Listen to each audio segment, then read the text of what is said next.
नमस्कार, मैं हूं आपका दोस्त अतुल सिंघल। स्वागत है आपका हमारे खास कार्यक्रम नमो इम्पैक्ट में। दोस्तों, नमो इम्पैक्ट में हम केंद्र सरकार की नीतियों की चर्चा करते हैं उस क्षेत्र के विशेषज्ञ के साथ और ये जानने की कोशिश करते हैं कि इन नीतियों का कितना लाभ लोगों को मिल रहा है या आने वाले समय में मिल सकता है। नरेंद्र मोदी सरकार ने 8 साल पहले जीएसटी यानी वस्तु सेवा कर अधिनियम लागू किया था और 2.5 लाख करोड़ रुपए महीने का जीएसटी कलेक्शन हो रहा है, जो अपने आप में एक रिकॉर्ड है। क्या जीएसटी का असर हुआ है अर्थव्यवस्था पर? कैसे इसको बढ़ाया जा सकता है? इसमें क्या सुधार की गुंजाइश है? इन सब मुद्दों पर हम आज चर्चा करेंगे इसके विशेषज्ञ चौधरी महेंद्र सिंह जी से। महेंद्र सिंह जी सेवानिवृत्त IRS ऑफिसर हैं जो बोर्ड में चेयरमैन रह चुके हैं। इसके अलावा लोकपाल भी वो रहे हैं। काफ़ी लंबा उनका अनुभव है। उनसे सारी बातों पर विस्तार से चर्चा करेंगे। बहुत बहुत स्वागत है सर आपका हमारे कार्यक्रम में। धन्यवाद जी। सर, जैसे मैंने अभी बताया कि 8 साल पहले जीएसटी लागू हुआ था, लोगों के मन में बहुत सारी शंकाएं थी इसको लेकर। लेकिन मैंने पिछले दिनों पढ़ा कि जो जीएसटी संग्रह है वो अपने रिकॉर्ड लेवल पर पहुंचा हुआ है। साथ में खबर आई कि भारत विश्व की चौथी अर्थव्यवस्था बन गया। कितना बड़ा योगदान जीएसटी का है इन सब में? देखिए, जीएसटी लागू हुए अभी 8 साल होने को हैं।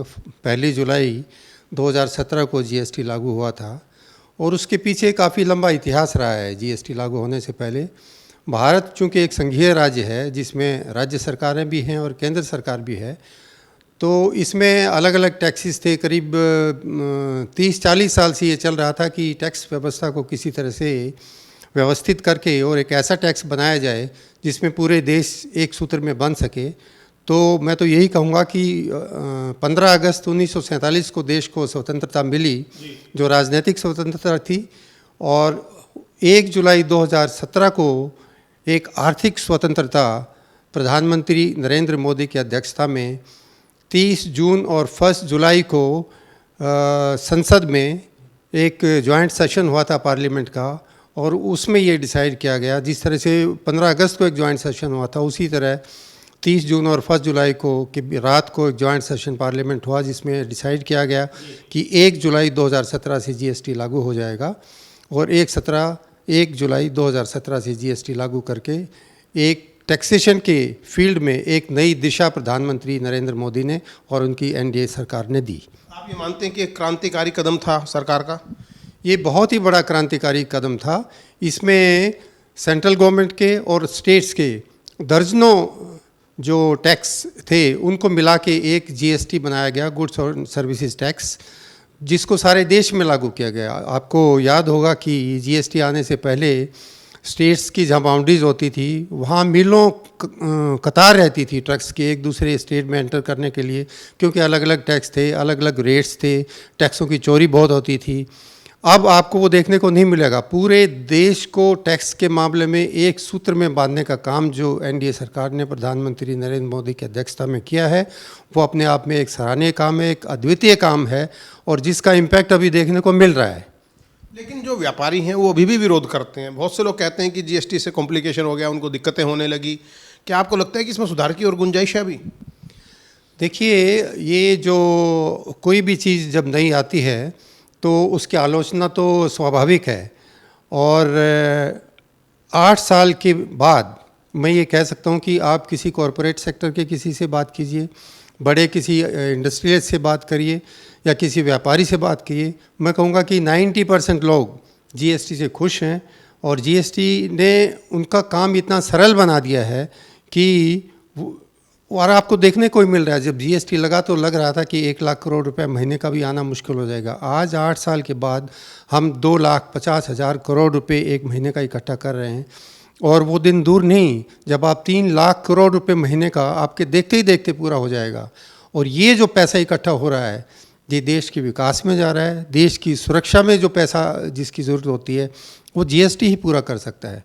तो ये बहुत बड़ी एक अपने आप में उपलब्धि है, और भविष्य में जो देश का उज्जवल भविष्य होगा उसमें जीएसटी का महत्वपूर्ण योगदान है। इसकी दरों को लेकर चर्चा होती है अक्सर कि दरें कुछ ज़्यादा हैं। व्यापारी बोलते हैं कि कम की जाए और राज्य सरकारें बोलती हैं कि हमारे हाथ में जीएसटी की दरें घटाना नहीं है।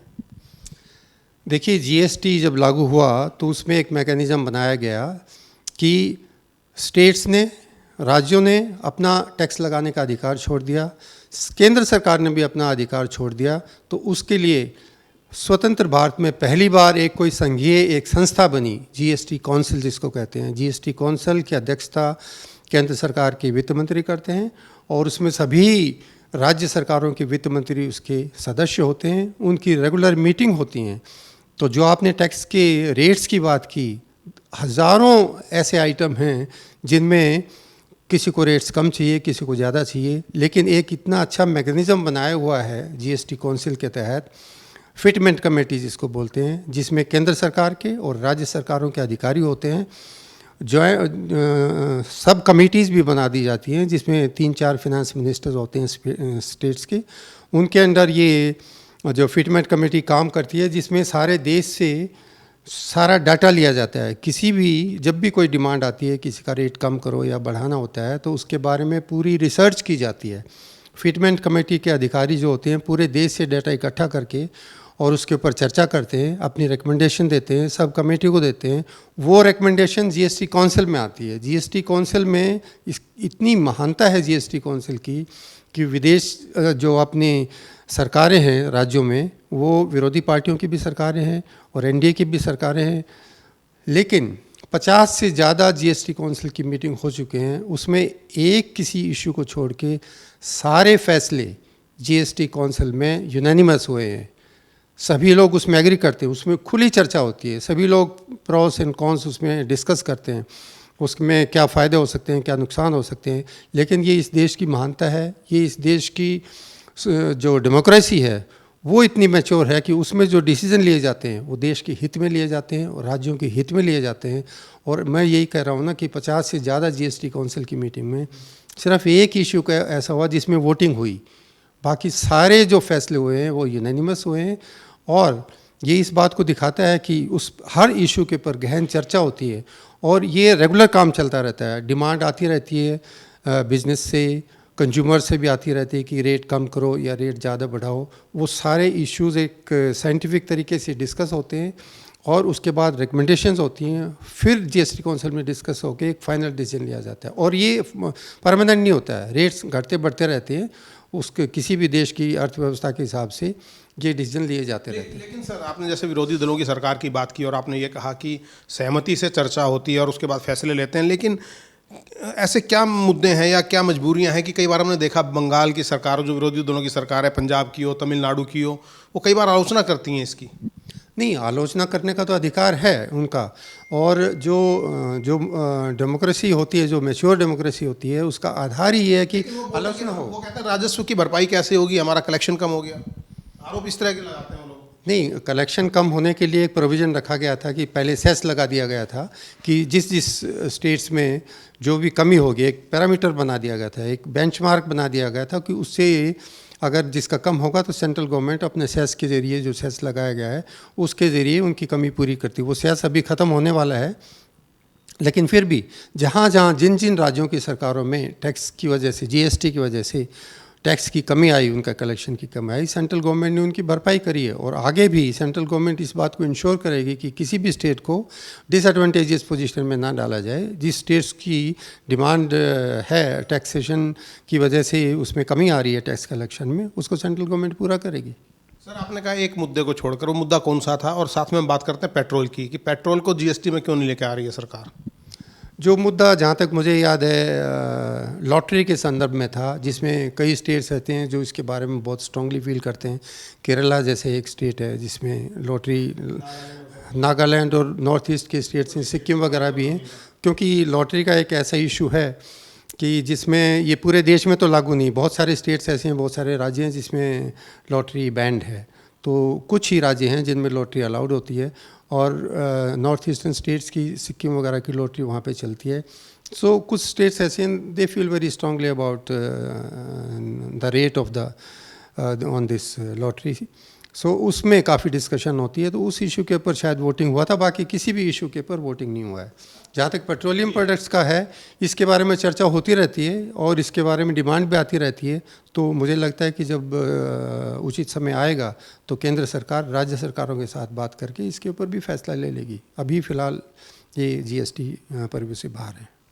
सर आखिरी सवाल कि ये जो जीएसटी कलेक्शन है इसका देश की अर्थव्यवस्था पर क्या फ़र्क पड़ा है, आगे आप कितना कलेक्शन एक्सपेक्ट कर रहे हैं? जैसे आपने बताया था और तेज़ी इसमें देखने को मिलेगी, और भारत जो है हम तीसरी सबसे बड़ी अर्थव्यवस्था बनने की बात करते हैं, वो कब तक हो जाएगा? देखिए, प्रधानमंत्री जी ने ये एक नारा दिया है कि हमारी जो अर्थव्यवस्था है 5 ट्रिलियन की 5 ट्रिलियन की अर्थव्यवस्था होने वाली है। हम उसके काफ़ी नज़दीक पहुंच चुके हैं। आज जैसे आपने बताया कि अभी हमारा चौथे नंबर की अर्थव्यवस्था हो चुकी है। जीएसटी का इतना बड़ा रोल है। आज आप अगर देखेंगे विश्व में, तो आपकी सिक्योरिटी के लिए आपको हैंड टू हैंड लड़ाई नहीं करनी पड़ती। जितने सोफिस्टिकेटेड आपके पास हथियार होंगे उतनी अच्छी आप लड़ाई लड़ सकते हैं। जैसे अमेरिका ने दिखा दिया, इजराइल ने दिखा दिया, वहाँ के कोई जवान वहाँ के ईरान में तो आके लड़ नहीं रहे हैं, कोई 3-3, 4-4, 5-5 हज़ार किलोमीटर दूर से मिसाइलें मार रहे हैं। सो जितने अच्छे सोफिस्टिकेटेड इक्विपमेंट आपके पास होंगे आप उतने स्ट्रॉन्ग होंगे। सोफिस्टिकेटेड इक्विपमेंट के लिए आपको पैसा चाहिए। हमारा देश ऐसा देश है जो दूसरों से उधार लेके नहीं खरीदता। आपको मालूम होगा, मैं किसी देश का नाम नहीं लेना चाहता, लेकिन आपको मालूम है कुछ देश ऐसे हैं जो आईएमएफ से और दूसरी जगह से लोन लेके उनके ऊपर डिपेंडेंट होकर हथियार खरीदते हैं और लड़ने की बात करते हैं। हमारा देश आत्मनिर्भर देश है, और आत्मनिर्भर देश में सबसे बड़ा योगदान जीएसटी कलेक्शन का है। आज 2,50,000 करोड़ के करीब महीने में कलेक्शन हो रहा है। 3 लाख करोड़ जल्दी पहुंचने वाला है हर महीने का कलेक्शन।